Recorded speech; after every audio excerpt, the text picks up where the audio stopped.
अस्सलामु अलैकुम वरहमतुल्लाहि वबरकातुहू। मोहतरम भाइयों, बुज़ुर्गों, दोस्तों, ये हमारा निकाह के बयान का 36वां सबक है। मोहतरम बुज़ुर्गों, 35वें सबक में मैंने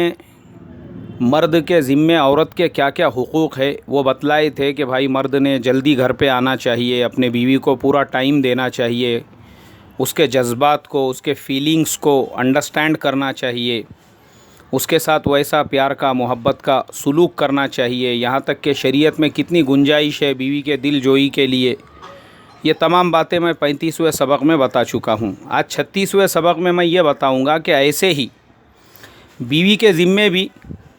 अपने शोहर के बहुत सारे हुकूक़ है, वो भी अपने शोहर को फुल टाइम दे, शोहर के फीलिंग्स को समझे, शोहर के सामने अपने ईगो, अपने आना, अपना जो मैंपन है उसको क़ुर्बान करे,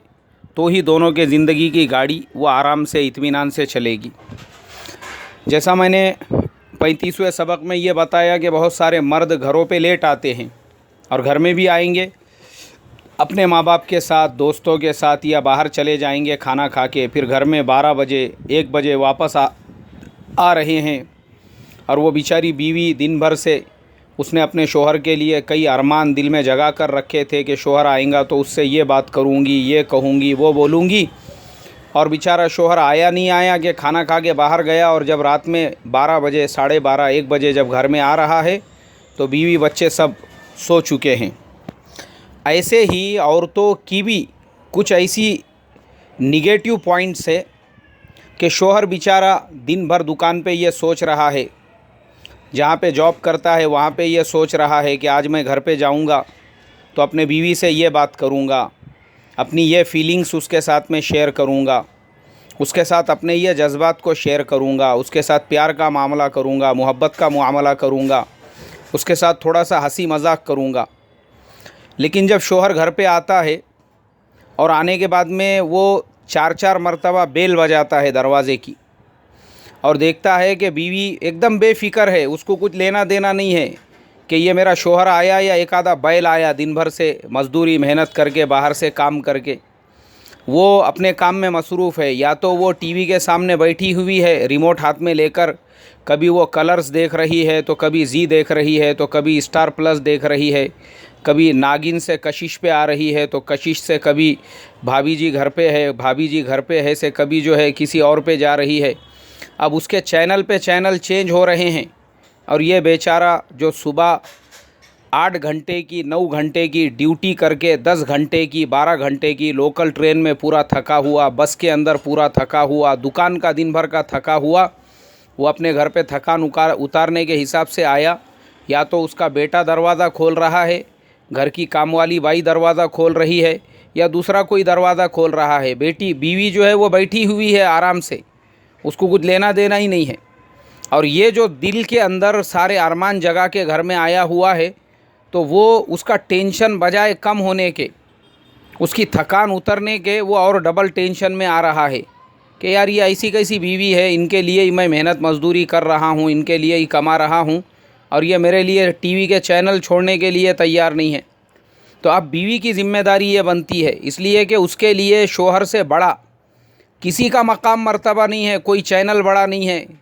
कोई टीवी सेट बड़ा नहीं है, कोई सीरियल बड़ा नहीं है। अब सबसे बड़ा मकाम और मर्तबा शोहर का, इसलिए कि अल्लाह के नबी सल्लल्लाहु अलैहि वसल्लम ने फरमाया कि अगर अल्लाह तबारक व ताला के बाद मैं किसी को सजदा करने की इजाज़त देता तो बीवी को इजाज़त देता कि वो अपने शोहर को सजदा करे।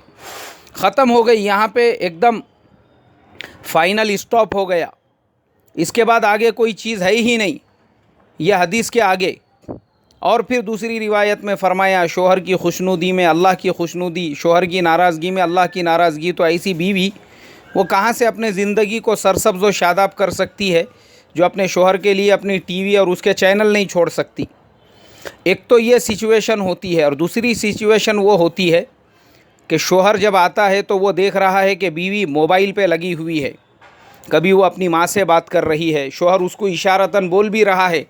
कि बात ज़रा मुख्तसर कर दे, मुझे थोड़ा सा काम है, मुझे कोई बात करना है। तो बीवी और शोहर को खामोश बिठा रही है, हाथ से नीचे इशारा करके, बैठो बैठो ज़रा, अभी इंतज़ार करो,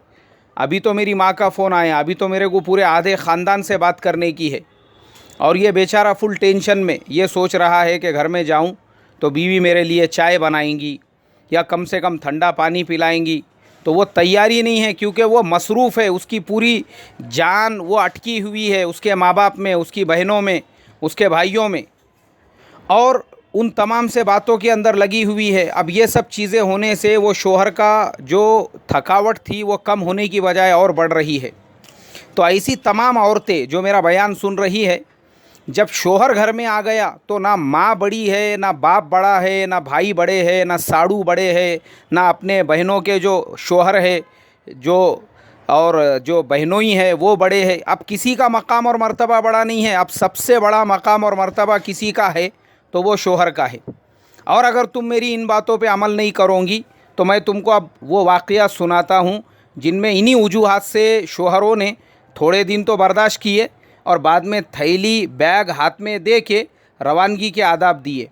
बहुत तेरे को बहन से मोहब्बत है ना, जा चल निकल यहाँ से, बहन के घर पे जा, वहीं रहे और वो बहनोई की खिदमत कर, मेरी खिदमत मत कर। बहुत तेरे को भौनइयों से मोहब्बत, भाइयों से बहुत मोहब्बत है ना, चल बैग ले तेरा और निकल यहाँ से, जा भाई के घर पे जा, वहीं रहे। देख तेरे को भाई की मोहब्बत का पता चलता 8 दिन में 15 दिन में। बाप से मोहब्बत है ना, चल बैग ले, हम बैल के जैसी मेहनत तेरे लिए कर रहे हैं, तेरी एक एक ख्वाहिश को, तेरे एक एक अरमान को, तेरी एक एक ज़रूरत को पूरा कर रहे हैं। तू अय्याशियाँ कर रही है यहाँ पे, हमारे ही पैसों पे मोबाइल के बिल आ रहे हैं 1100 1200, हमारे ही पैसों पे सारी चीज़ें हो के, और हमारे आने के बाद हमारे हुकूक अदा करने को तैयार नहीं। और मेरे पास में कारगुजारियाँ आती है, लोग फ़ोन करके बोलते हैं मौलाना ऐसी सिचुएशन में हमने क्या करना,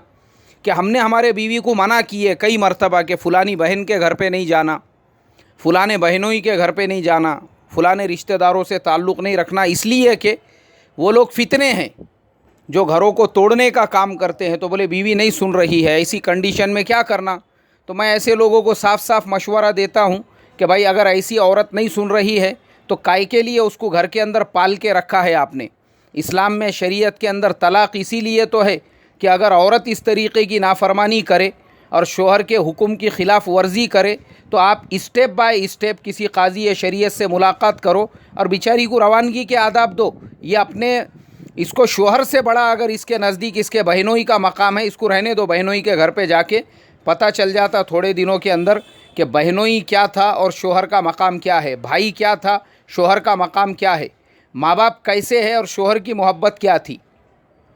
तो इसके लिए शोहर जब घर में आए तो वो चाहता है कि आप पूरी तरह से उसको टाइम दे, उसको पूरा वक्त दे। तो अब ये आपकी भी जिम्मेदारी बनती है, आप अपनी टीवी छोड़कर, अपना मोबाइल छोड़कर उसका मुस्कुराहट के साथ में वेलकम करें, उसको ठंडा पानी पिलाए,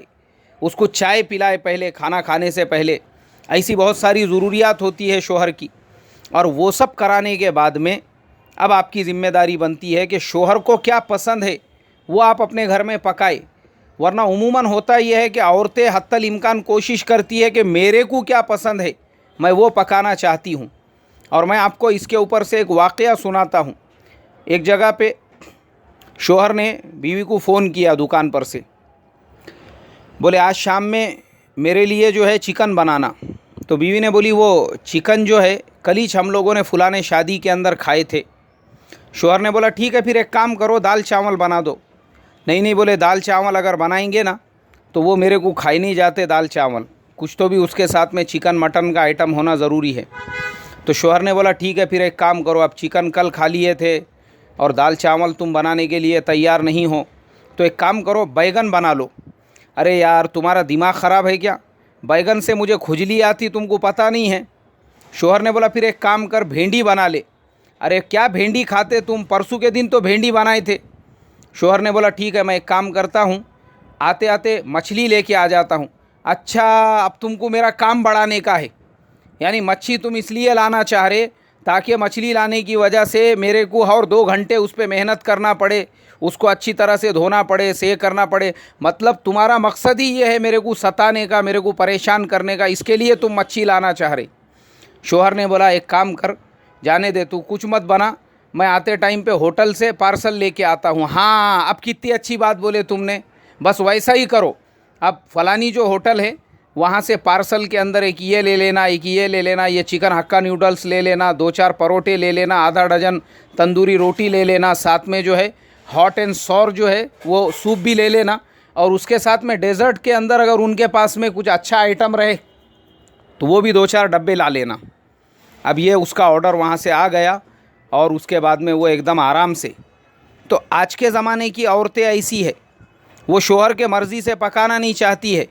और फिर वो ये चाहती है कि शोहर मेरे बराबर से हुकूक अदा करे। फिर ऐसे से शोहर हुकूक नहीं अदा करते, फिर वो क्या करते, बाहर कोई और औरत तलाश करना शुरू करते या दूसरा निकाह करते और फिर दूसरी औरत के साथ में अपना घर बसा लेते।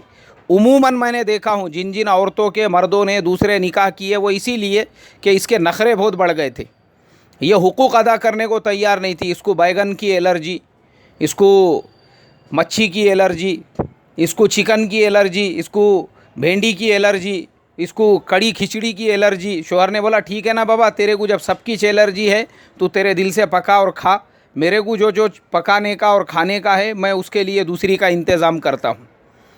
तो ये तमाम चीज़ें हमारे घरों के तोड़ का ज़रिया बनती है। औरतें अपने शोहर के खुशनुदी का ख्याल रखें कि मेरे शोहर को पसंद क्या है।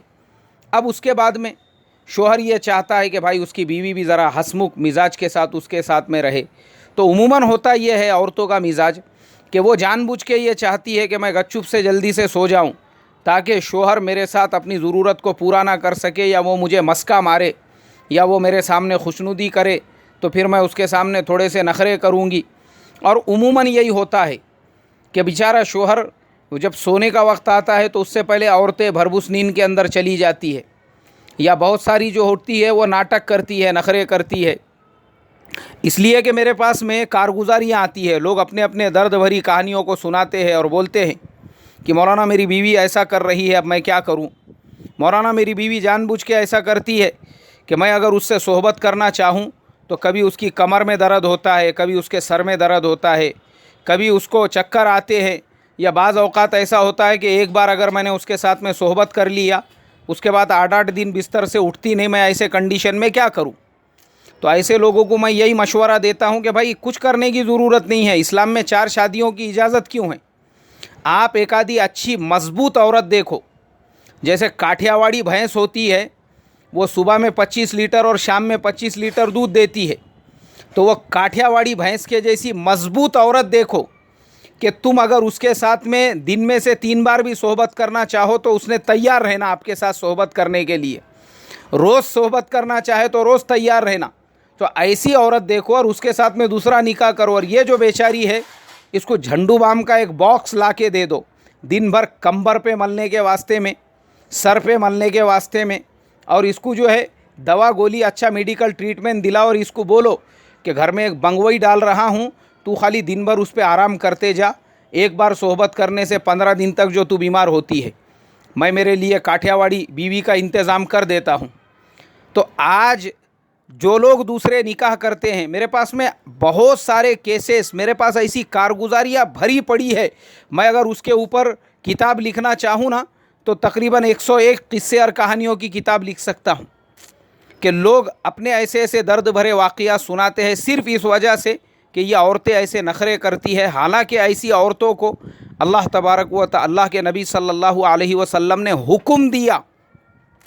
ये औरत अपने शोहर के लिए ज़ेब व ज़ीनत इख्तियार कर सकती है, इत्र लगा सकती है, और इसने अपने आप को सजा कर संवार कर रखना चाहिए ताकि शोहर आए तो शोहर के साथ ये हंसमुख के बात कर सके, उसकी दिलजोई कर सके, उसकी ज़रूरत को पूरा कर सके। बल्कि शोहर की खुशनुदी के लिए बाज़ मकरूह चीज़ों को भी शरीयत ने उसको मुबाह करार दिया है बीवी के लिए कि वो अपने शोहर के खुशनुदी के लिए कर सकती है बोलकर। इतना शोहर के हुकूक़ का ख़्याल रखा और ये तक फरमाया कि अगर कोई औरत जिसकी कंबर दुखती हो या जो नखरे करने वाली हो और बग़ैर सोहबत के शोहर सो जाता है तो रात भर उस औरत के ऊपर फ़रिश्ते लानत भेजते हैं। तो इसलिए मेरी माँ बहनों,